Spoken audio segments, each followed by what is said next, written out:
creativity is not something I see as just simply making art. I see it as a way of interacting with the world around me. It starts much earlier than making. Consuming inspiration daily and just letting ideas flow naturally is what I see as creativity in its earliest form, the one that leads to physical making of something. So I try my best to look for unique perspectives in pretty much everything I see, from the leaves and flowers around me to music and art. I think it is a very important skill any creative should try to improve. I was introduced to creativity at a very young age. I often went to watch different plays and visited art installations. My mom used to do a lot of crafts with me all the time, from paper collages to handmade board games.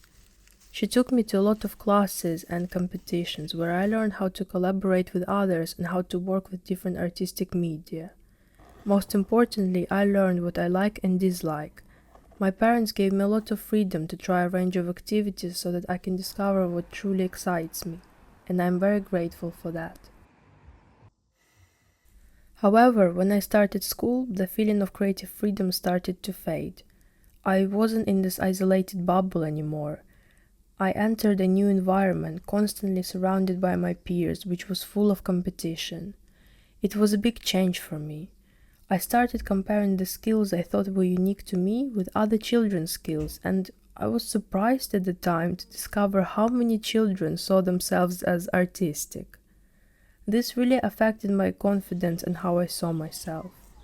Even though I still did try many new things like various sports and regularly attended watercolor painting classes, at the age of 12 I began to wonder, do I even have a real interest? The type that can turn into my passion, the one that I will want to study after I leave school. Luckily, I was introduced to digital art, which changed my creative journey forever. I felt so unconfident when I started attending group classes. I had to learn from scratch while others already seemed skilled. This can be very demotivating, but it is so important to not let your fears stand between you and growth. This became a very different environment for me. I felt safe there to express my creativity and passion. It wasn't like school. Children were not competing over skills. We were sharing a common creative interest that led us to encourage each other to learn and improve. Яким чином критика впливає на самооцінку творчих дітей? Я вважаю, що критика дуже впливає на творчих дітей, тому що вони часто сприймають свої роботи дуже особисто. Якщо дитину постійно критикувати або порівнювати з іншими, вона може втратити впевненість у собі і бажання творити. Іноді навіть якась там фраза може надовго відбити бажання щось малювати і пробувати, тому з цим треба бути обережно. А як правильно надавати критику? А, Я вважаю, що критика повинна бути конструктивна, добра та конкретна. Я вважаю, що важливо сказати спочатку, що вже добре виходить, а вже потім підказати, можливо, наголосити, як можна покращити роботу, дуже-дуже обережно якось підійти до цього. А також вважаю, що не варто порівнювати людей між собою, тому що кожен має свій стиль, свій темп розвитку. І головне, щоб після критики людина мала мотивацію розвиватись далі, а не бажання все кинути. А наскільки відрізняється ставлення батьків та суспільства до творчих захоплень дітей у порівнянні з вашим дитинством? Мені здається, що зараз до творчості ставляться набагато серйозніше. Бо коли я була маленька і говорила, що я хочу бути художником або дизайнером, Батьки, там дорослі, вони не сприймали це серйозно, вони казали: "Ти будеш бомжем", і так далі, "В тебе не буде роботи". Їх дуже лякала фраза "фріланс". Вони не знали, що це таке, і вони думали, що фріланс — це лежати на дивані, і коли в тебе немає роботи, ти просто сидиш без діла. Зараз, завдяки інтернету, завдяки соцмережам люди висвітлюють це все, як саме творчість може стати професією, і, на щастя, це змінилось. Мене це дуже тішить. Я прям дуже радію, що багато зараз батьків підтримують таланти своїх дітей, вони пробують розвивати їх всіма можливими способами. Тому це дуже-дуже круто. Мені здається, це важливо. А яку б одну пораду ви могли б дати творчій людині, яка сумнівається в собі та своїх здібностях?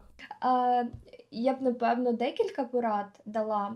Я б порадила не порівнювати себе з іншими і не чекати ідеального результату одразу. Помилки — це нормально, і без них неможливо навчитись чомусь новому. Я зараз часто бачу, як новачки засмучуються, коли в них щось не виходить з першого разу, але це частина розвитку, і важливо це тримати в голові, що треба дати час собі, треба дати можливість помилятись і саме не чекати все і одразу. It has been about 5 years since my first ever digital art lesson, and my passion for it is still there and growing. When I draw, I feel like my mind drifts away into different worlds every time. I love this immersive experience it brings me, and I do not plan to stop. Digital art opened so many creative pathways for me, and I know there are probably still more to come. When I started college, I decided to pursue and learn graphic design. As I explored more and more of it, I realized it had become a new creative passion of mine. And I was even more excited when I learned how I can combine my digital art skills with design. I'm striving to create and translate feelings, stories, experiences into designs that people can resonate with. My creative passions drive me to try those harder tasks, such as designing a magazine about my hometown or taking on the challenge of collaborating with a local business. But most importantly, I feel truly myself. I feel like I'm building my life exactly how I want it to be and not living up to anyone's expectations. Quite often, I face my own imposter syndrome. The same thing keeps popping up in my head. You're wasting your potential. Why not study something real? There are too many creatives out there. You will not make it. You will regret it. All these thoughts are proof that I did not choose an easy path. I could have chosen a more straightforward path, but it would not have felt like mine. It would not let me express who I truly am. I would not be able to grow. I chose a path that I want to wake up and pursue every single day. The one I want to try my absolute hardest for. A creative journey is always full of uncertainties, fears, and sometimes even failure.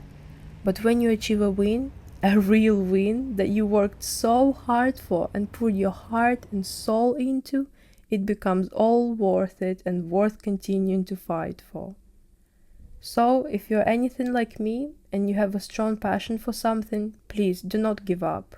Do not let anyone's opinions change what truly lights your heart. If you give up now, you will never find out where it could have taken you, but if you keep going steadily every day, you'll be able to look back and see it was all worth it.